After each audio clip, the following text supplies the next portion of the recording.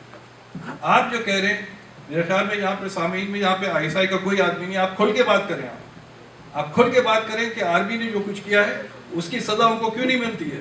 جب آرمی کے جنرل پکڑے جاتے ہیں فراڈ میں اور اسکیموں میں, ان کو ریٹائر کر دیا جاتا ہے, ان کو جیل نہیں ہوتی ہے. آپ کے سامنے ہو رہا ہے نا یہ. آرمی کے جب رینجرز کی جب ان کے پاس جو لوگ بیٹھے ہیں ان کو ایک کی شہادت ہو جاتی ہے, کسی کو جیل نہیں ہوتی ہے, اس کو معطل کر دیا جاتا ہے. لیکن اگر کوئی سویلین کوئی اگر پکڑا جاتا ہے, میں پولیٹیشنز کی بات نہیں کرتا ہوں, میں بولتا ہوں کہ اگر سویلین آتا ہے, سویلین کو جیل بھی ہوتی ہے. عاصم حسین کو 10 مہینے سے جیل میں بند ہے, ایک کیس ان پہ پروف نہیں ہو سکتا. اتنے تھوڑا سا کمبائن کرنا, کیونکہ کیونکہ میں ریپیٹیشن کیا کرنا ہے, میں چلیں میں آپ کو جواب, میں صرف ایک مختصر سا, میرا یہ ہے کہ آپ انصاف کی آپ بات کرتے ہیں. ٹھیک ہے آپ کی بات صحیح ہے, تو جب انصاف میں آپ کو اس کو کرتے ہیں کلیئر, پوری انصاف کی بات میں ابھی کر رہا ہوں, ابھی آپ پھر اتنا حوصلہ رکھیے گا. بالکل صحیح کہا آپ نے جی, یہ جو دہشت گردی ہے اس کے پیچھے وردی ہے. اب جو شام میں دہشت گردی ہے ذرا مرد بن کے بتائیں اس کے پیچھے کون سی وردی ہے, ذرا بتائیں. جو عراق میں دہشت گردی ہے اس میں بھی وردی ہے, اس میں کون سی وردی ہے ذرا وہ بھی کھل کے بتائیں. داعش کو جو اوپر سے اسلحہ گرا رہے ہیں ذرا یہ بھی کھل کے بتائیں ادھر ہی بیٹھ کے کہ اس پہ کون سی وردی ہے. چلیں پھر کھل کے بات کرتے ہیں, آئیں جی آئیں, کھل کے بات کریں. دہشت گردی کیا پاکستان میں دہشت گردی ہے؟ پورا سچ بولے ہیں. نہیں آپ بھی بولے نا, آپ بتائیں نا کون ہے جو داعش کو اسلحہ دے رہا ہے, ذرا بتائیں تو بول. یہ ہوئی نا بات. اچھا آپ سنیں, نہیں میں آپ کو یہ اس نیچ پہ لانا ہی نہیں چاہ رہا تھا کہ آپ یہ بولیں, ہم سب کو پتہ ہے. میں آپ سے یہ کہہ رہا ہوں کیونکہ آپ کو تو کچھ نہیں کہیں گے, یہاں جس کرسی پہ آپ بیٹھے ہیں سب سے زیادہ خیال اس پہ کیا جاتا ہے, لیکن باقیوں کی خیر نہیں ہے. لیکن یہ آپ کی بات صحیح ہے. ایکچوئل ہمیں کہنا چاہیے کہ ایکچوئل طاقت کون ہے. کیا عراق کے اندر ہم نے بنایا, شام میں ہم نے بنایا, یمن میں ہم نے بنایا, بحرین میں ہم نے بنایا, افغانستان میں ہم نے بنایا, عرب نے بنایا. کھل کے بولیں یار, سعودی عرب ہے, کھل کے بولیں. ہاں میں پاکستان میں بیٹھ کے 8 سال سے کہہ رہا ہوں کہ سعودی عرب ہے.